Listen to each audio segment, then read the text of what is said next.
অনেক অনেক দিন আগের কথা। আরব দেশে ছিল এক কৃপণ ব্যক্তি, কিন্তু তার ধন সম্পদের অভাব ছিল না।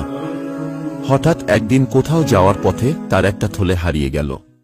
আল্লাহ আমার রব, এই রবি আমার সব, দমে দমে তনু মনে তারি অনুভব, দমে দমে তনু মনে।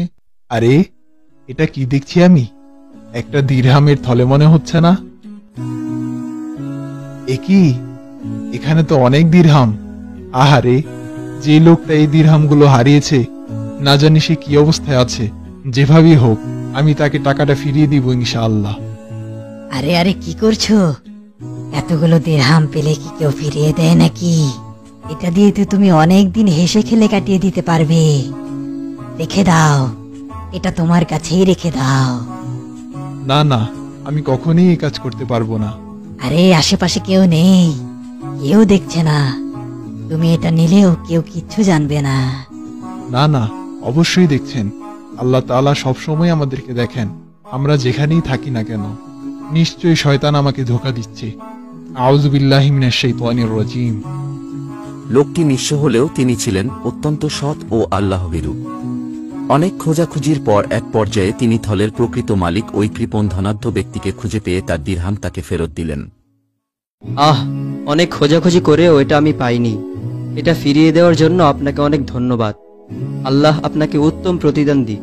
আল্লাহ আপনাকেও উত্তম প্রতিদান দিক। লোকটি যে এত কষ্ট করে থলেটি আমার কাছে পৌঁছে দিয়েছে, তাই তাকে অবশ্যই কিছু বকশিশ দিতে হবে। না না, কখনোই না। তাকে বকশিশ দিলে তো আমার সম্পদ কমে যাবে। এর চেয়ে ভালো তাকে কোনো রকমে এখান থেকে বিদায় করি। ফলেতে তো 2020 দিরহাম ছিল। আপনি তা থেকে 20 দিরহাম নিয়েছেন, তাই আর কোনো বকশিশ দিতে পারছি না। আপনার জন্য ওই 20 দিরহামই যথেষ্ট। কিন্তু আমি তো এখান থেকে কোনো দিরহাম নেইনি। তাহলে আর বাকি 20 দিরহাম গেল কোথায়? আপনি কি মিথ্যা বলছেন? আপনি যা নিয়েছেন তাই আপনার বকশিশ হিসাবে যথেষ্ট।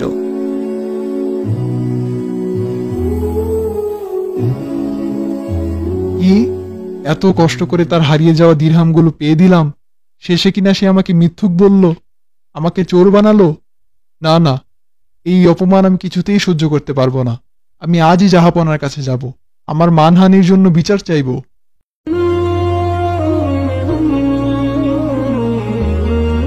মহারাজ ওই কৃপণ লোকটিকে ডেকে পাঠালেন এবং জিজ্ঞেস করলেন, আপনার থলেতে কত দিরহাম ছিল? 2020 দিরহাম জাহাপনা। এখন কত আছে? 2000 দিরহাম। বাকি 20 দিরহাম সে নিয়েছে। এবার জাহাপনা নিঃস্ব ব্যক্তিটিকে জিজ্ঞেস করলেন, আপনি কি সত্যিই থলে থেকে 20 দিরহাম নিয়েছেন? জাহাপনা, এ ধরনের কোনো ইচ্ছা যদি আমার থাকতো, তাহলে পথে কুড়িয়ে পাওয়া থলেটি আমি কোন দুঃখে তাকে ফেরত দিলাম। সততার কারণে অনেক খোঁজাখুঁজি করে থলের মালিককে তা ফিরিয়ে দিয়েছি।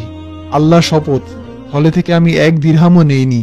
জাহাপনা কৃপণকে জিজ্ঞেস করলেন, আপনি যেহেতু বলছেন আপনার থলেতে 2020 দিরহাম ছিল, আর উনি থলেতে পেয়েছেন 2000 দিরহাম, কাজেই থলেটি আপনার নয়, অন্য কারো হবে হয়তো। অতঃপর তিনি নিঃস্ব সৎ লোকটিকে বললেন, আপনি যদি আগামী 1 বছরের মধ্যে থলের প্রকৃত মালিককে খুঁজে পান, তাহলে তাকে তা ফিরিয়ে দিবেন, আর না পেলে আপনি নিজেই তা গ্রহণ করবেন। জাহাপনা, আমাকে ক্ষমা করবেন। আমি মিথ্যে বলেছিলাম। ফলেতে 2000 দিরহামই ছিল। আমি তাকে বকশিশ না দেওয়ার ফন্দি করে এটা করেছিলাম। আমাকে আমার থলিটি ফিরিয়ে দিন জাহাপনা। আপনি হয়তো থলেটি পাওয়ার জন্য এখন মিথ্যা কথা বলছেন। আর কোনো কথা শোনা হবে না, এটাই জাহাপনার আদেশ। এরপর কৃপণ লোকটি খালি হাতে ফিরে গেল এবং তার কৃপণতার শাস্তি পেল। কৃপণতা মানুষের মন্দ স্বভাব। কৃপণতা সম্পদ বাড়ায় না, বরং কমায়।